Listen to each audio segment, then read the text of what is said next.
Бал арасының ұясын бұзба. Аюп пайғамбар өте сабырлы болыпты.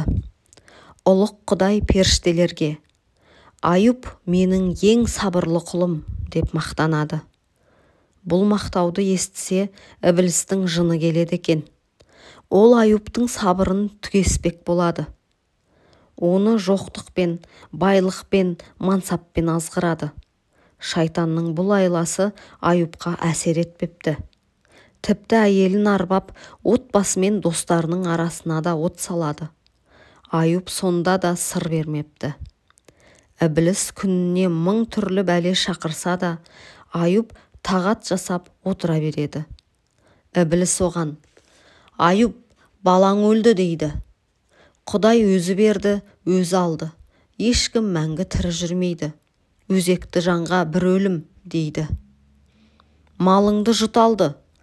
Мал бір жұттық, батыр бір оқтық деген. Тәңірісі бергенін алса да, енді берерін алмасын. Енді не ішіп жейсің? Аштан өлгеннің моласы жоқ. Малға таласып өлгеннің моласы көп. Ел жұрт сен туралы өсек айтып жатыр. Жақсыға сөз ереді.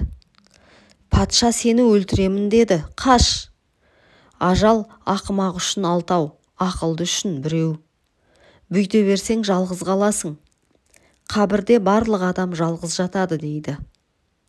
Төзімі таусылған Ібліс оның бетінен шапалақпен тартып жібереді. Сайтанның қолы тиген жерге жара шығыпты. Оған шыбын үймелеп құрттар қаптайды. Жара жайылып, пайғамбардың бүкіл денесін ірің басады. Ел жұрты, бала шағасы Аюп алапес болды деп шошиды. Ібліс оларға: алапес жұқпалы ауру, оны жыраққа шығарып тастаңдар деп ақыл айтады. Шаһар жұрты бір ауыздан келісіп, оны елден қуады. Жан-жары Рахима ғана оған адал болып қасында қалады. Ауруы онан сайын меңдеп, құрттар Аюптың етін жеп таусуға айналады. Бірақ оның жүрегі мен тілі бір сәт тоқтамастан Тәңірге мақтау айтып, жаратушыны ұлықтап жата беріпті. Денесінен түскен құрт болса, оны жерден алып: Құдай саған менің етімді ризық етіпті, несібеңнен айырылма деп құртты жарасына қайта салады екен.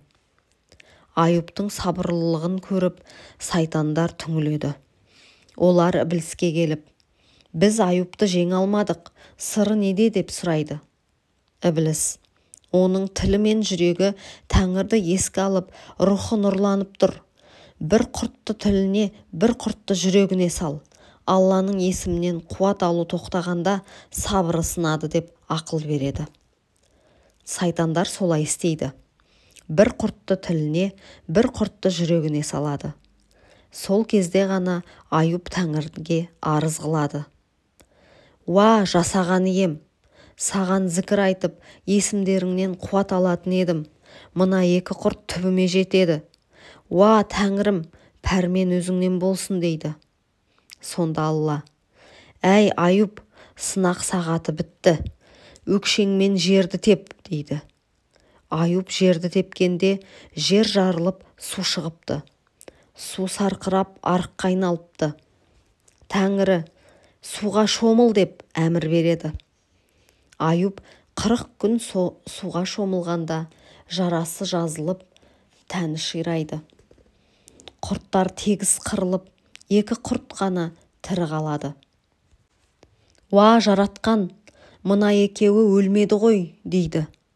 Алла: тіл мен жүрекке түскен құрттар ғой. Оларға менің көркем есімдерімнің шарапаты жұқты. Олардың мәртебесі бір бөлек. Зікірдің шарапатынан оларды саған жәрдемші етемін.